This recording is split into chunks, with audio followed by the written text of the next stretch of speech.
दोस्तों एक बार फिर से हम आपके लिए UP triple S C PET form fill up 2026 apply online procedure की अपडेट लेके आ चुके हैं। किस तरह से आप UP triple S C PET pre eligibility test 2026 के लिए अपने फॉर्म अप्लाई कर सकते हो। स्टेप बाय स्टेप कंप्लीट जानकारी आपको इस वीडियो में दी जाएगी। लास्ट डेट ऑनलाइन आवेदन करने की 1 सितंबर 2026 है। आपके पास बड़ा और सुनहरा अवसर है फॉर्म अप्लाई करने का, तो आप जल्द से जल्द अपना फॉर्म अप्लाई कर ले। आवेदन करते समय अगर आपके सामने ओटीपी प्रॉब्लम या फिर कोई अन्य प्रॉब्लम फेस हो रही है तो उसका हल भी आपको इस वीडियो में मिल जाएगा।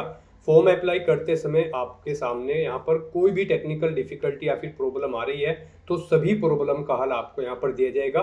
ऑनलाइन आवेदन करते समय आपको कोई भी ऐसी गलती या फिर मिस्टेक नहीं करनी होगी जिसको करने से आपका एप्लीकेशन फॉर्म भी रिजेक्ट हो सकता है। फॉर्म अप्लाई करते समय आप अपना OTR registration one time registration किस प्रकार से करोगे, कैसे आपको अपनी पर्सनल इंफॉर्मेशन, क्वालिफिकेशन इंफॉर्मेशन या फिर अन्य इंफॉर्मेशन फिल करनी होगी, डॉक्यूमेंट सिग्नेचर, फोटोग्राफ कैसे और कितने केबी में आप अपलोड करोगे, फीस पेमेंट करते हुए रजिस्ट्रेशन से लेकर प्रिंट तक आप कैसे अपना फॉर्म अप्लाई करोगे। पूरी जानकारी के लिए आपको ये वीडियो शुरू से लेके एंड तक बिना स्किप किए हुए देखनी होगी। इस वीडियो को पूरा देखने पर ही आपके सभी सवाल और डाउट क्लियर होंगे। तो चलिए दोस्तों बिना कोई वक्त कमाए शुरू करते हैं UP triple S C PET form fill up की पूरी जानकारी।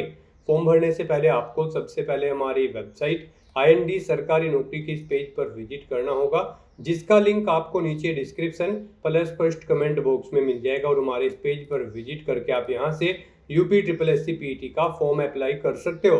उत्तर Pradesh subordinate service selection commission UP triple S C की ओर से प्री एलिजिबिलिटी टेस्ट पीईटी 2026 के लिए नोटिफिकेशन रिलीज कर रखा है, जिसके लिए लास्ट डेट ऑनलाइन आवेदन करने की 1 सितंबर 2026 है। 10th पास कैंडिडेट अप्लाई कर सकते हैं। 18 से 40 वर्ष आयु सीमा है। जनरल ओबीसी डब्ल्यूएस के लिए 185 रुपये फीस है। SC ST के लिए 95, PH दिव्यांग के लिए 25, जो कि आप ऑनलाइन मोड से पेमेंट कर सकते हो। रिटर्न एग्जाम ऑनलाइन तरीके से आप अप्लाई कर सकते हो। सिलेक्शन रिटर्न एग्जाम से होगा। यूपी जॉब लोकेशन है UP.SC.gov.in इसकी ऑफिशियल वेबसाइट है, जिससे आप फॉर्म अप्लाई कर सकते हो। इंपोर्टेंट लिंक सेक्शन के अंतर्गत ऑफिशियल नोटिफिकेशन PDF लिंक पर क्लिक करके आप इसकी PDF डाउनलोड कर सकते हो। इसमें आप सबसे पहले इंपोर्टेंट डेट यहाँ से चेकआउट कर ले। One time registration OTR registration के लिए आपको यहाँ पर आपको कुछ जनरल गाइडलाइंस दे दी गई हैं, आप यहाँ से चेकआउट कर सकते हो। साथ ही साथ फॉर्म अप्लाई करते हुए आपको सभी स्टेप्स यहाँ पर दिखाए गए हैं, कैसे आप रजिस्ट्रेशन से प्रिंट तक अपना फॉर्म अप्लाई करोगे। इन स्टेप्स को आप यहाँ पर फॉलो कर सकते हो। फीस पेमेंट की इंफॉर्मेशन आपको कैटेगरी वाइज यहाँ पर दे दी गई है। साथ ही साथ यहाँ पर आपको क्वालिफिकेशन की detail, age limit, age relaxation की इंफॉर्मेशन देखने को मिल जाएगी। एग्जामिनेशन पैटर्न आपको यहाँ पर दिया गया है। साथ ही साथ सिलेबस आपको subject wise, topic wise completely इस PDF में प्रोवाइड करा दिया गया है। तो फॉर्म अप्लाई करने से पहले आपको ये एडवर्टाइजमेंट की PDF कंप्लीटली रीड आउट करना अनिवार्य है। इसको पूरा पढ़ने से ही आपके सभी सवाल और डाउट क्लियर होंगे।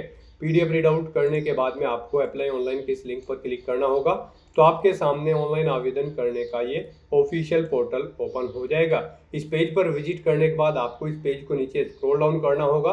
यहाँ पर आपको इंपॉर्टेंट डेट्स देखने को मिल जाएगी। यूजर इंस्ट्रक्शन चेकआउट कर सकते हो। एडवर्टाइजमेंट लिंक टैब पर क्लिक करके आप यहाँ से अपनी एडवर्टाइजमेंट की PDF भी डाउनलोड कर सकते हो।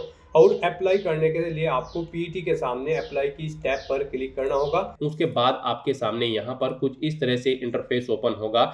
यहाँ पर आपको इस एग्जाम में पार्टिसिपेट करने के लिए आपकी आयु सीमा की डिटेल प्रोवाइड कर दी गई है। आपकी आयु सीमा 18 से 40 साल के बीच में होनी चाहिए। और यहाँ पर आप क्वालिफिकेशन के इस लिंक पर क्लिक करते हुए क्वालिफिकेशन चेकआउट कर सकते हो कि इस एग्जाम में पार्टिसिपेट करने के लिए क्या आपकी मिनिमम क्वालिफिकेशन है। यहाँ पर मात्र 10वीं पास कैंडिडेट अप्लाई कर सकते हैं। हायर क्वालिफिकेशन आपकी कुछ भी हो सकती है। तो यहाँ पर अब आपको पीटी 2026 पर अप्लाई करने के लिए कैंडिडेट रजिस्ट्रेशन के स्टेप पर क्लिक करना है। उसके बाद आपके सामने यहाँ पर कुछ इस तरह से इंटरफेस ओपन हो जाएगा। अब गाइस यहाँ पर अगर आपने यूपी ट्रिपल एससी के पोर्टल पर अपना वन टाइम रजिस्ट्रेशन कंप्लीट कर रखा है, तो आपको यहाँ पर अपना मोबाइल नंबर या फिर OTR नंबर का यूज करते हुए लॉगिन करके यहाँ पर अपना फॉर्म अप्लाई करना है। तो आप यहाँ पर इनमें से कोई भी एक ऑप्शन सेलेक्ट करें, OTR नंबर या फिर मोबाइल नंबर, और फिर यहाँ पर आप अपना OTR नंबर या मोबाइल नंबर एंटर करें। गेट OTP के ऑप्शन पर क्लिक करें। फिर आपके मोबाइल नंबर पर एक OTP आएगा, जिससे आपने अपना रजिस्ट्रेशन किया होगा यूपी ट्रिपल एससी के पोर्टल पर। जिस मोबाइल नंबर का यूज करते हुए उस पर एक ओटीपी आएगा, वो ओटीपी आपको यहाँ पर एंटर करना है। ये वेरिफिकेशन कोड आपको यहाँ पर एंटर करना है और लॉगिन के स्टेप पर क्लिक करते हुए आपको लॉगिन करके अपना फॉर्म अप्लाई कर लेना है। और गाइज, अगर आपने अभी तक यूपी ट्रिपल एससी के पोर्टल पर अपना वन टाइम रजिस्ट्रेशन नहीं किया है तो सबसे पहले यहाँ पर आपको अपना वन टाइम रजिस्ट्रेशन करना होगा। उसके लिए आपको यहाँ पर new one time registration OTR की ये टैब दी गई है, आपको इस पर क्लिक करना है। आपके सामने यहाँ पर फिर कुछ इस तरह से इंटरफेस ओपन होगा। अब यहाँ पर आपको अपना रजिस्ट्रेशन करने से पहले कुछ जनरल इंस्ट्रक्शंस प्रोवाइड किए गए हैं, आपको इन्हें केयरफुली रीड कर लेना है। उसके बाद आपको अपना रजिस्ट्रेशन करना है। यहाँ पर आपसे पूछा गया है कि क्या आपके पास PT 2025 का रजिस्ट्रेशन नंबर है। अगर है तो आप यस ऑप्शन सेलेक्ट करेंगे, अपना PT 2025 का रजिस्ट्रेशन नंबर यहाँ पर एंटर करेंगे, फिर गेट OTP के इस ऑप्शन पर क्लिक करेंगे आपके रजिस्टर्ड मोबाइल नंबर पर जिससे आपने अपना रजिस्ट्रेशन किया होगा PT 2025 में। उस पर एक OTP आएगा, वो OTP आप यहाँ पर एंटर करते हुए अपना मोबाइल नंबर वेरीफाई करेंगे और फिर आपके सामने यहाँ पर रजिस्ट्रेशन का फॉर्म ओपन हो जाएगा जिसको भरकर आपको अपना रजिस्ट्रेशन करना होगा। और गाइज, अगर आप बिल्कुल फ्रेश है, आपने 2025 PT में रजिस्ट्रेशन नहीं कर रखा है तो यहाँ पर आपको सिंपली नो ऑप्शन सेलेक्ट कर लेना है और फिर आपके सामने यहाँ पर रजिस्ट्रेशन का ये फॉर्म ओपन हो जाएगा। गाइज, यहाँ पर अगर आपने 2025 में रजिस्ट्रेशन कर रखा है, आपके पास रजिस्ट्रेशन नंबर है तो उसे एंटर करते हुए भी आपके सामने यहाँ पर यही फॉर्म स्टार्ट होगा। बस इसमें आपको आपकी जो बेसिक डिटेल्स है वो ऑटोमेटिकली फिर मिल जाएगी, जैसे कि आपका नाम, आपके फादर का नाम, आपकी डेट ऑफ बर्थ, ये जो बेसिक इन्फॉर्मेशन है ये आपको ऑटोमेटिकली फिल मिलेगी। कुछ ही डिटेल्स आपको फिल करनी होगी, वो आपके OTR से फैच करके यहाँ पर आपको ऑटोमेटिकली फिल मिल जाएगी। और अगर आप बिल्कुल फ्रेश है तो यहाँ पर आपको मैन्युअली सभी डिटेल्स आपको अपनी देनी होगी। सेम प्रोसेस दोनों का यहाँ पर रजिस्ट्रेशन का रहेगा, अगर आपके पास 2025 का रजिस्ट्रेशन नंबर है या फिर नहीं है। सबसे पहले यहाँ पर आपको अपना मोबाइल नंबर एंटर करना है। उसके बाद आपको यहाँ पर click here to verify mobile के इस ऑप्शन पर क्लिक करना है। फिर आपके मोबाइल नंबर पर एक OTP आएगा, वो OTP आपको यहाँ पर एंटर करते हुए अपना मोबाइल नंबर वेरीफाई कर लेना है। उसके बाद आपको ऐसे ही यहाँ पर अपनी ईमेल ID एंटर करनी है और फिर आपको click here to verify email के ऑप्शन पर क्लिक करना है। फिर आपकी ईमेल ID पर भी एक OTP आएगा, वो OTP यहाँ पर एंटर करते हुए आपको अपनी ईमेल ID भी वेरीफाई कर लेनी है। उसके बाद यहाँ पर आपको अपनी पर्सनल डिटेल प्रोवाइड करनी है। यहाँ पर आपको सबसे पहले अपना नाम एंटर करना है, उसके बाद आपको उसे एक बार फिर से एंटर करके कंफर्म कर लेना है। फिर यहाँ पर आप अपनी डेट ऑफ बर्थ सेलेक्ट करेंगे, उसके बाद आपको अपना जेंडर सेलेक्ट करना है, मेल या फिर फीमेल। फिर यहाँ पर आपको अपने फादर का नाम एंटर करना है, उसके बाद यहाँ पर आपको अपनी मदर का नाम एंटर करना है। और फिर गाइज, आपको यहाँ पर अपना डोमिसाइल स्टेट सेलेक्ट कर लेना है, जिस स्टेट का आपके पास डोमिसाइल है। फिर यहाँ पर आपको अपना होम डिस्ट्रिक्ट सेलेक्ट कर लेना है। उसके बाद यहाँ पर आपको अपनी कैटेगरी सेलेक्ट कर लेनी है, आप जिस कैटेगरी से बिलोंग करते हैं। फिर यहाँ पर आपको अपनी बेसिक एकेडमिक डिटेल्स प्रोवाइड करनी है। यहाँ पर सबसे पहले आपको अपनी हाई स्कूल की डिटेल प्रोवाइड करनी है। यहाँ पर आपको बताना है किस बोर्ड से आपने अपना हाई स्कूल पास आउट किया है। आप यहाँ पर बोर्ड का नाम सेलेक्ट करेंगे, उसके बाद यहाँ पर आपको पासिंग ईयर सेलेक्ट कर लेना है, कब आपने अपनी 10वीं क्लास पास आउट की है वो ईयर यहाँ पर आप सेलेक्ट करें। फिर गाइज, यहाँ पर आपको अपना रोल नंबर एंटर करना है 10वीं क्लास का। उसके बाद यहाँ पर आपको बताना है आपका जो 10वीं का रिजल्ट था वो ग्रेडिंग में था या फिर परसेंटेज सिस्टम में था, आप अपने कोडिंग ऑप्शन सेलेक्ट करेंगे। उसके बाद आप बताएंगे कितने मार्क्स यहाँ पर आपने ऑब्टेन किए हैं, टोटल कितने मार्क्स थे जिसमें से आपने मार्क्स ऑब्टेन किए हैं। इनके अकॉर्डिंग आपकी मार्क्स की परसेंटेज कैलकुलेट करके यहाँ पर आपको शो कर दी जाएगी। उसके बाद यहाँ पर आपको अपने एड्रेस की डिटेल प्रोवाइड करनी है। यहाँ पर आपको अपना परमानेंट एड्रेस एंटर करना है और उसके बाद गाइज फिर आपको यहाँ पर अपना कोरोस्पोंडेंस एड्रेस एंटर करना है। यहाँ पर आप अपना कोरोस्पोंडेंस एड्रेस एंटर करेंगे और अगर आपका कोरोस्पोंडेंस एड्रेस आपके परमानेंट एड्रेस के अकॉर्डिंग सेम है तो आप सेम एज परमानेंट एड्रेस में इस रेडियो बटन पर क्लिक कर देंगे, ऑटोमेटिकली आपका कोरोस्पोंडेंस एड्रेस आपके परमानेंट एड्रेस के अकॉर्डिंग यहाँ पर फिल हो जाएगा। उसके बाद यहाँ पर आपको अपनी कुछ एडिशनल डॉक्यूमेंट्स की डिटेल प्रोवाइड करनी है। यहाँ पर आपसे पूछा गया है इनमें से आपके पास कोई एक डॉक्यूमेंट होना अनिवार्य है, जैसे कि पैन कार्ड या फिर ड्राइविंग लाइसेंस या फिर वोटर ID कार्ड। इनमें से आपके पास जो भी डॉक्यूमेंट है वो आप सेलेक्ट करें, उसका नंबर यहाँ पर आप एंटर कर दें और फिर यहाँ पर आपको अपना फोटो और सिग्नेचर अपलोड करने हैं। इनके लिए आपको गाइडलाइन दी गई है, आपका जो फोटो होगा उसकी जो विड्थ है 3.5 सेंटीमीटर होनी चाहिए, हाइट 4.5 सेंटीमीटर होनी चाहिए और सिग्नेचर यहाँ पर आपके उनकी विड्थ 3.5 सेंटीमीटर होनी चाहिए, विड्थ 1.5 सेंटीमीटर होनी चाहिए। यहाँ पर आपको अपने सिग्नेचर कुछ इस फॉर्मेट में करने होंगे। यहाँ पर ऊपर आपके सिग्नेचर में इंग्लिश में आपके सिग्नेचर होंगे, फिर हिंदी में। ये फॉर्मेट आप चेकआउट कर लें। इस फॉर्मेट में आप अपने सिग्नेचर की फाइल रेडी करें और उसे फिर यहाँ पर आप अपलोड कर दें। यहाँ पर आपके ये डॉक्यूमेंट 30 KB से 50 KB के बीच में होने चाहिए। यहाँ पर सिग्नेचर के आपकी फाइल का साइज रहेगा 30 KB से 50 KB, और जो आपके फोटो की फाइल का साइज होगा वो 50 KB से 100 KB के बीच में होना चाहिए। यहाँ पर ये JPG या फिर JPEG फॉर्मेट में होने चाहिए। तो अपने इन डॉक्यूमेंट्स को अपलोड करने के लिए आपको चूज फाइल के इन ऑप्शंस पर क्लिक करना है, फाइल को सेलेक्ट कर लेना है और 1 बाय 1 करके आपको अपना फोटो और सिग्नेचर यहाँ पर अपलोड कर देने हैं। गाइस, यहाँ पर अगर किसी कारणवश आपके फोटो या सिग्नेचर की फाइल का साइज कम या ज़्यादा है या फिर उनकी डायमेंशन कम या ज़्यादा है, तो आपको गूगल पर जाना है, इमेज रिसाइजर टाइप करना है, मल्टीपल ऑनलाइन वेबसाइट ओपन हो जाएंगी। कोई भी वेबसाइट ओपन करें, वहाँ पर उस डॉक्यूमेंट को अपलोड करें जिसका साइज आपको दी गई गाइडलाइन के अकॉर्डिंग सेट करना है। फिर उसका साइज वहाँ पर सेट करें, उसे वहाँ से डाउनलोड करें और यहाँ पर आप अपलोड कर दें। उसके बाद गाइस, आपको यहाँ पर डिक्लेरेशन के सेक्शन में आना है और फिर आपको यहाँ पर I accept the about declaration में यस के ऑप्शन पर क्लिक करना है। फिर आपको ये कैप्चा कोड यहाँ पर एंटर करना है और उसके बाद गाइस फिर सबमिट के इस ऑप्शन पर क्लिक करना है। सबमिट के ऑप्शन पर क्लिक करते ही यहाँ पर आपका one time registration successfully complete हो जाएगा। आपको यहाँ पर एक OTR नंबर प्रोवाइड कर दिया गया है, आपको इसे केयरफुली नोट डाउन करके रख लेना है फ्यूचर यूज के लिए। और प्रिंट स्लिप के इस ऑप्शन पर क्लिक करते हुए यहाँ पर आपको अपनी OTR प्रोफाइल का एक हार्ड कॉपी या फिर सॉफ्ट कॉपी प्रिंट आउट ले लेना है फ्यूचर यूज के लिए। और अगर आप अपने OTR फॉर्म का प्रिंट आउट लेना चाहते हैं तो प्रिंट OTR फॉर्म के इस ऑप्शन पर क्लिक करेंगे और अपने OTR फॉर्म का भी एक हार्ड कॉपी या फिर सॉफ्ट कॉपी प्रिंट आउट ले लेंगे फ्यूचर यूज के लिए। और गाइस, यहाँ पर अब आपको UPSSC PT 2026 पर अप्लाई करने के लिए बैक टू होम के इस ऑप्शन पर क्लिक करना है। फिर आपके सामने उत्तर Pradesh subordinate service selection commission की ये वेबसाइट ओपन हो जाएंगी। गाइस, यहाँ पर अगर आप अपने OTR में कुछ मॉडिफाई करना चाहते हैं, करेक्शन करना चाहते हैं, तो मॉडिफाई OTR फॉर्म डिटेल पर क्लिक करके आप मॉडिफाई कर सकते हैं। और यहाँ पर अब आपको गो टू होम के इस ऑप्शन पर क्लिक करना है। उसके बाद आपके सामने उत्तर Pradesh subordinate service selection commission की वेबसाइट का ये होम पेज ओपन हो जाएगा। यहाँ पर आने के बाद गाइड आपको वेबसाइट के टॉप पर ही नोटिफिकेशन/एडवर्टाइजमेंट की ये ऑप्शन दी गई है, आपको इस पर क्लिक करना है, इस लिंक पर क्लिक करना है। फिर आपके सामने कुछ इस तरह से इंटरफेस ओपन होगा। अब आपको यहाँ पर एग्जामिनेशन नोटिफिकेशन के इस सेक्शन में आना है और यहाँ पर यूपी पीटी 2026 के सामने अप्लाई के इस ऑप्शन पर क्लिक करना है पीटी 2026 पर अप्लाई करने के लिए। फिर आपके सामने यहाँ पर कुछ इस तरह से इंटरफेस ओपन होगा। यहाँ पर आपको अपनी आयु सीमा चेकआउट कर लेनी है, क्वालिफिकेशन चेकआउट कर लेनी है और उसके बाद आपको कैंडिडेट रजिस्ट्रेशन के स्टेप पर क्लिक करना है एक बार फिर से। फिर आपके सामने यहाँ पर ये इंटरफेस ओपन हो जाएगा जहाँ से आपको हम OTR के फॉर्म पर लेकर गए थे। तो यहाँ पर अब आपको अपनी लॉगिन की डिटेल प्रोवाइड करते हुए लॉगिन करना है और फिर अपना फॉर्म अप्लाई करना है। तो यहाँ पर लॉगिन करने के लिए आपके पास दो ऑप्शन है, मोबाइल नंबर या फिर OTR नंबर। यहाँ पर आपको जो OTR नंबर मिला है अपना वन टाइम रजिस्ट्रेशन कंप्लीट करने के बाद वो यहाँ पर आप एंटर करें, या फिर गाइड आप अपना मोबाइल नंबर यहाँ पर एंटर करें और उसके बाद फिर आप यहाँ पर गेट OTP के इस ऑप्शन पर क्लिक करें। फिर आपके रजिस्टर्ड मोबाइल नंबर पर एक OTP आएगा, वो OTP आपको यहाँ पर एंटर करना है। ये कैप्चा कोड आपको यहाँ पर एंटर करना है और लॉगिन के स्टेप पर क्लिक करते हुए आपको लॉगिन करना है। लॉगिन करने के बाद आपके सामने यहाँ पर आपका PT 2026 का फॉर्म स्टार्ट हो जाएगा।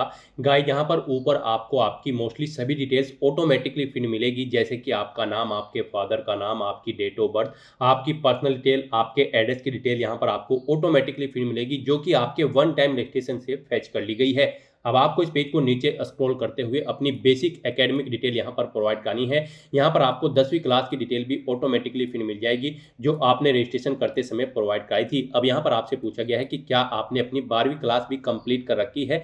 अगर कर रखी है तो आप इस चेकबॉक्स को ओके करेंगे, नहीं कर रखी है तो इसे आप अनचेक ही रहने देंगे।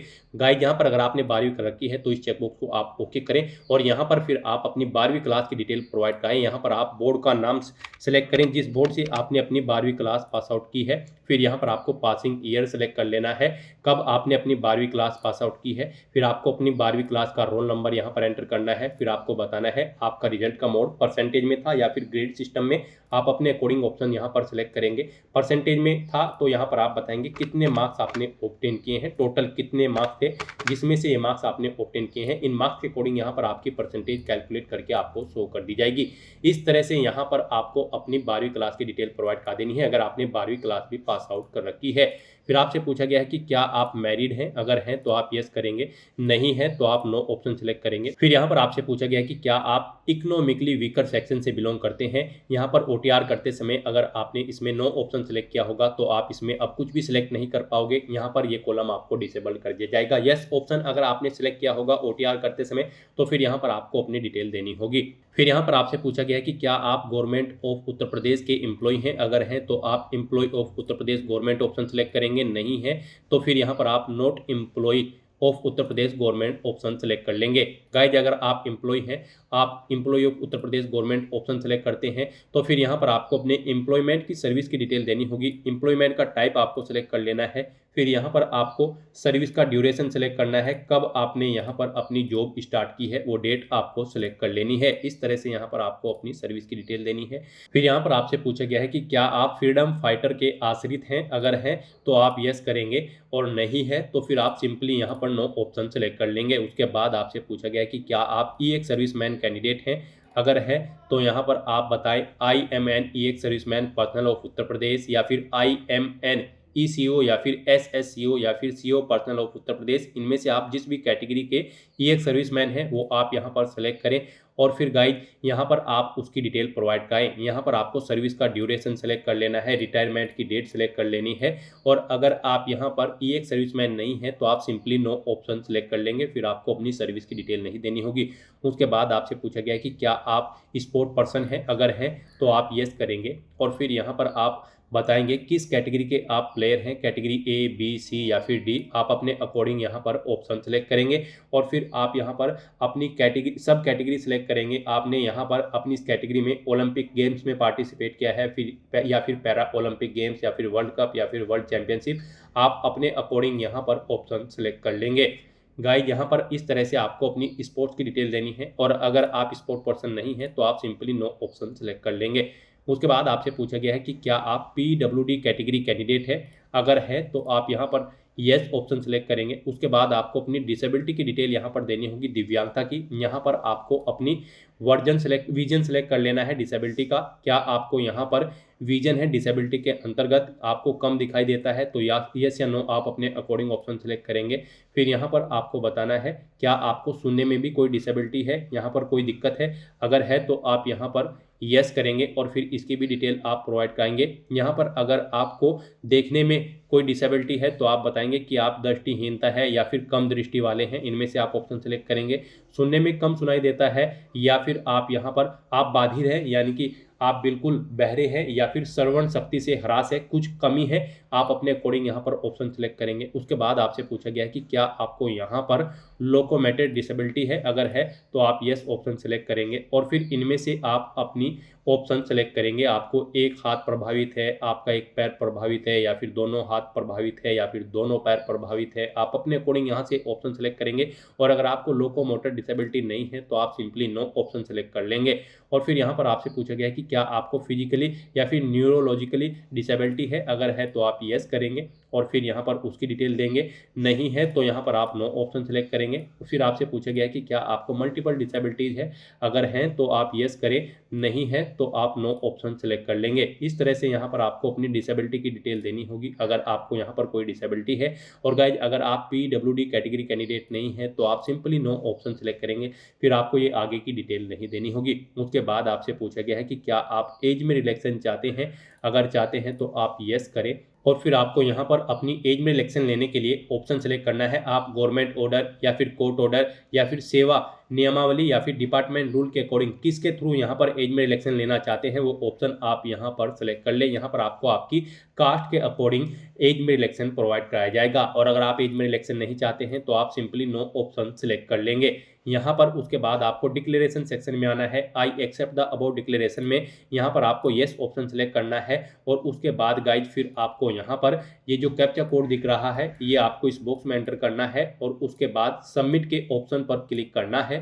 इस तरह से यहाँ पर आपका UPSSC PT 2026 के लिए रजिस्ट्रेशन सक्सेसफुली कंप्लीट हो चुका है। आपको PT 2026 का एक रजिस्ट्रेशन नंबर यहाँ पर प्रोवाइड करा दिया गया है, आपको इसे केयरफुली नोट डाउन करके रख लेना है फ्यूचर यूज के लिए। और गाइज यहाँ पर आप प्रिंट स्लिप के इस ऑप्शन पर क्लिक करते हुए अपनी रजिस्ट्रेशन प्रोफाइल का एक हार्ड कॉपी या फिर सॉफ्ट कॉपी प्रिंट आउट ले सकते हैं फ्यूचर यूज के लिए। गाइस यहाँ पर आपका रजिस्ट्रेशन तो सक्सेसफुली कंप्लीट हो चुका है, लेकिन कंसीडर इसे आपके फीस पेमेंट के बाद ही किया जाएगा। तो यहाँ पर अब आपको अपना फीस पेमेंट करना है अपना रजिस्ट्रेशन की टास्क को कंप्लीट करने के लिए। तो आप यहाँ पर अब प्रोसीड फॉर पेमेंट के इस ऑप्शन पर क्लिक करें और अपनी कैटेगरी के अकॉर्डिंग यहाँ पर एप्लीकेशन फीस का अमाउंट पे करें। फिर आपके सामने फीस पेमेंट का ये गेटवे ओपन होगा। अब आपको यहाँ पर स्टेट बैंक ऑफ इंडिया इस रेडियो बटन पर क्लिक करना है, इस चेकबॉक्स को ओके करना है और फिर गाइड आपको प्रोसीड फॉर फी डिपोजिशन के इस ऑप्शन पर क्लिक करना है। फिर आपके सामने ये पेमेंट की डिटेल शो होगी, इसे आपको चेकआउट करना है और फिर गाइड प्रोसीड के इस ऑप्शन पर क्लिक करना है। फिर आपके सामने फीस पेमेंट का ये इंटरफेस ओपन होगा। यहाँ पर आपको ऑप्शन दिए गए हैं, आप यहाँ पर कैसे अपना फीस पेमेंट करना चाहते हैं। यहाँ पर आप debit card, credit card, net banking, UPI, NEFT, SBI branch payment के माध्यम से अपना फीस पेमेंट कर सकते हैं। तो यहाँ पर आपके लिए सबसे बेस्ट और इजी ऑप्शन यूपीआई का रहेगा। तो आप यूपीआई के इस ऑप्शन पर क्लिक करें, उसके बाद आप यहाँ पर यूपीआई क्यूआर के इस रेडियो बटन पर क्लिक करें और फिर पे नाउ के इस ऑप्शन पर क्लिक करें। फिर आपके सामने ये क्यूआर कोड शो होगा, आप इसे अपने यूपीआई से स्कैन करें और अपना फीस पेमेंट कर दें। सक्सेसफुली फीस पेमेंट करने के बाद आपके सामने कुछ इस तरह से इंटरफेस ओपन होगा। अब गाइड आपको यहाँ पर proceed to download and print the application form के इस ऑप्शन पर क्लिक करना है। इस तरह से यहाँ पर आपका एप्लीकेशन फॉर्म सक्सेसफुली सबमिट हो चुका है। आपको पीटी 2026 फॉर्म का पूरा प्रीव्यू यहाँ पर शो कर दिया गया है। आपको सभी डिटेल्स केयरफुली चेकआउट करनी है और फिर गाइड प्रिंट के इस ऑप्शन पर क्लिक करते हुए आपको अपने एप्लीकेशन फॉर्म का एक हार्ड कॉपी या फिर सॉफ्ट कॉपी प्रिंट आउट ले लेना है फ्यूचर यूज के लिए, फ्यूचर रेफरेंस के लिए। तो दोस्तों ऐसे आप UPSSC PET 2026 के लिए अपना फॉर्म अप्लाई कर सकते हो बिना कोई मिस्टेक किए हुए। आज की इस वीडियो में बस इतना ही। आई होप ये वीडियो आपको पसंद आई होगी। अगर पसंद आई हो तो इसे लाइक और शेयर करें, चैनल पर नए हो तो इसे सब्सक्राइब कर लें। Thanks for watching.